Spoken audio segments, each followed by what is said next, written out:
Aujourd'hui, on va partager Notre expérience chaussure, on va dire.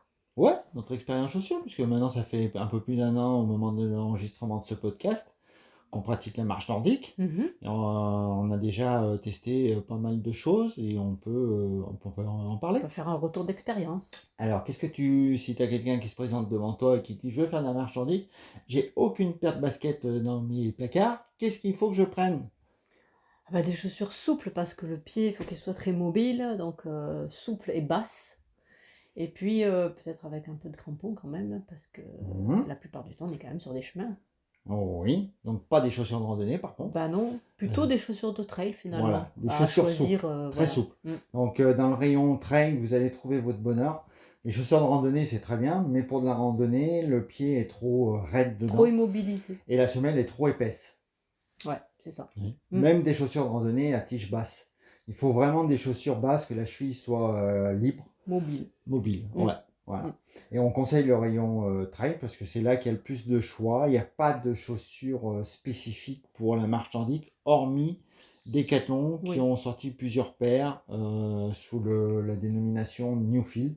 Mais on ne peut pas en parler plus que ça. On n'a Ouais. jamais testé en conditions En réelles. conditions réelles, voilà. Après avoir plusieurs paires, hein, parce que du coup, nous, on a plusieurs paires différentes. Oui. Finalement, c'est plutôt bien. Alors plusieurs paires ne veut pas dire la même chaussure. Oui, de Voilà. différentes marques. Ça peut être différentes marques, ça peut être deux modèles de la même marque, mais deux modèles différents. Ouais, voilà. Pourquoi plusieurs paires? Deux, c'est bien, hein, allez pas en chercher cinq de paires.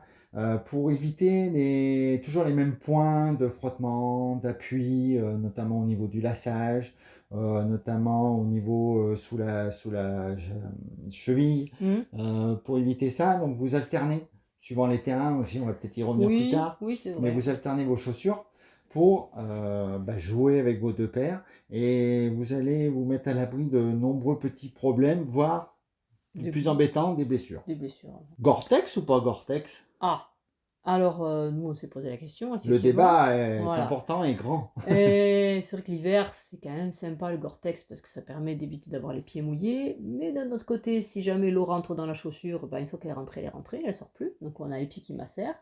Et nous, on a trouvé une alternative, on a trouvé des chaussettes Gore-Tex. Donc on a fait le choix d'avoir une paire qui fait toute l'année. Mhm. Et selon qu'il fait froid ou pas, on met des chaussettes plus ou moins épaisses, plus ou moins chaudes. Et quand c'est mouillé, eh ben, on met nos chaussettes Gore-Tex. Voilà, ça c'est notre Voilà. ressenti personnel. On vous le déconseille pas d'avoir des chaussures en Gore-Tex. Voilà, il y a le pour et le contre. Nombreux pratiquants vont vous dire oui du Gore-Tex et de nombreux pratiquants vont vous dire non, non, pas du Gore-Tex, mais les chaussettes, ou voire rien du tout. L'été, il n'y a pas besoin d'avoir des chaussures Gore-Tex ni des Oui, chaussettes on Gore-Tex. s'en fout si on se mouille les pieds l'été, il fait pas froid. Aujourd'hui, il y a un rôle important aussi. Les chaussettes sont très importantes dans la marche nordique. Oui. On fait de très bonnes paires de chaussettes. Choisissez bien là-dessus aussi. Et ben là encore, les chaussettes trail, hein, souvent c'est les meilleures. Voilà. Et il y a des chaussettes qui évacuent très très bien la transpiration et très très bien l'eau. Et qui sèchent vite. Et qui sèchent très très vite en pratique. Un quart d'heure, 20 minutes après, vous avez les pieds secs. Donc, Parce que sinon, les chaussettes mouillées dans les baskets, ben, ça fait des ampoules, ça fait des échauffements, et puis après, ben, on ne peut plus marcher. voilà. Et le drop, c'est quoi le Ah, drop? Parce que la personne qui connaît rien, qui c'est veut se vrai. mettre à la marche nordique, il va arriver en rayon trail. Le vendeur, parce que demandez conseil quand même, le vendeur va vous dire j'ai tel modèle drop 8, j'ai tel modèle drop 14, j'ai tel modèle drop 0. Au secours. Waouh, au secours. Hein. C'est Ben, quoi le drop? bon, je te laisse expliquer. Hein, Le drop, on va dire que c'est le talon aiguille de la chaussure de sport. Vous pouvez aller du drop 0, c'est-à-dire que entre l'avant du pied et le talon, l'épaisseur de semelle est identique. On marche à plat. On marche à plat, parfait. Mm. Et du drop 4, on marche avec une différence de niveau, j'ose dire, entre l'avant-pied et le talon de 4 mm, et ainsi de suite. Voilà, 8, le talon est de votre plus en plus talon est relevé de 8 mm. 12, votre talon est relevé de 12 mm. Voilà. Alors, n'attaquez pas par du drop 0 si vous n'avez jamais marché à plat. Ouais.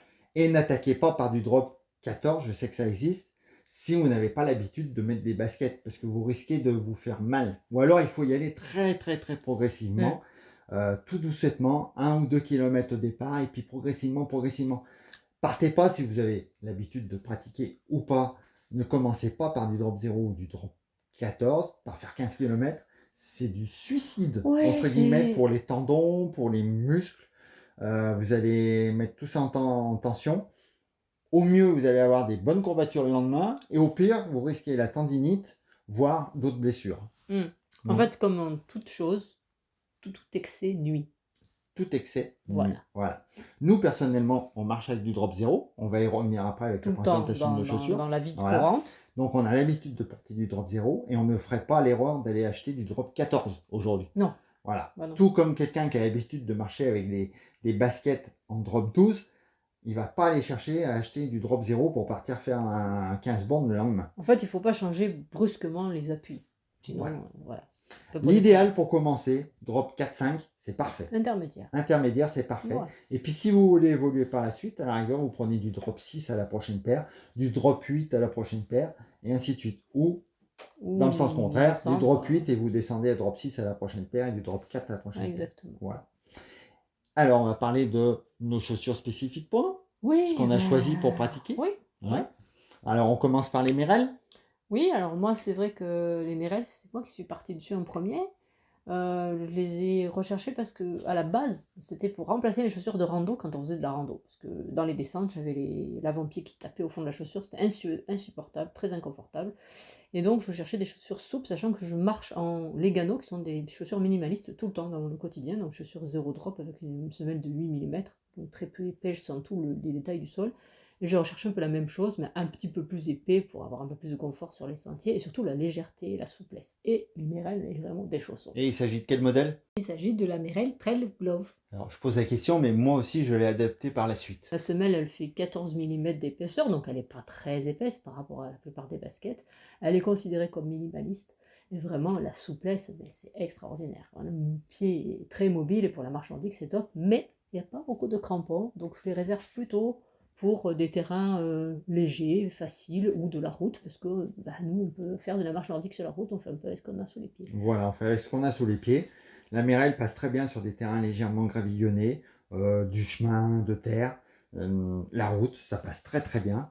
Par contre, on a choisi une autre paire, c'est les Altra. Perso, on a tous les deux une paire d'Altra Lone Peak. Alors les Altra Lone Peak sont vraiment typés trail. C'est de la semelle 21 mm d'épaisseur. C'est du drop 0 aussi, nous on marche qu'avec ça. Et les semelles sont vraiment très cramponnées. Alors là, ça passe sur les cailloux, sur les rochers, dans la boue, nickel. sur les terrains dévers. Alors c'est pas pratique pour la marche nordique, mais au cas où, si vous avez ça sous vos pieds, avec les Merrell, avec les Altra Lone Peak, pardon, ça passe très très bien. Alors les en dévers, moi j'ai le pied très fin et la Lone Peak je la trouvais trop large, donc j'ai trouvé un autre modèle chez Altra qui est supérieur, voilà. Qui est vraiment exprès pour les pieds très étroits, alors vraiment les pieds fins. Et là je suis nickel. En dévers, j'ai plus le pied qui se promène dedans. Elle fait 21 mm je crois la semelle, un peu moins épaisse que la Lone Peak. Mais moi je vois pas trop de différence dans les ressentis. Oui, j'ai dû dire une erreur tout à l'heure. La Lone Peak c'est 25 mm l'épaisseur de semelle, oui. Et la supérieure c'est 21 mm. Ouais, voilà, elles sont très proches quoi. Voilà. La Lone Peak elle a un avant-pied très large, ce qui vous laisse vos doigts de pied beaucoup plus libres, beaucoup plus espacés, mobile un peu plus d'équilibre. Pour la propulsion, c'est bien. Par contre, c'est vrai qu'il faut avoir l'habitude, et tout le monde n'aime pas cette sensation d'avoir le pied qui bouge à l'avant.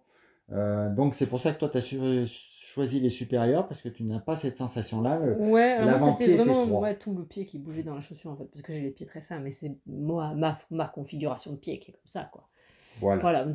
Nous c'est nos deux paires, une avec crampons, une sans crampons en gros, pour varier un petit peu et puis pour pouvoir s'adapter au terrain qu'on a sous les pieds.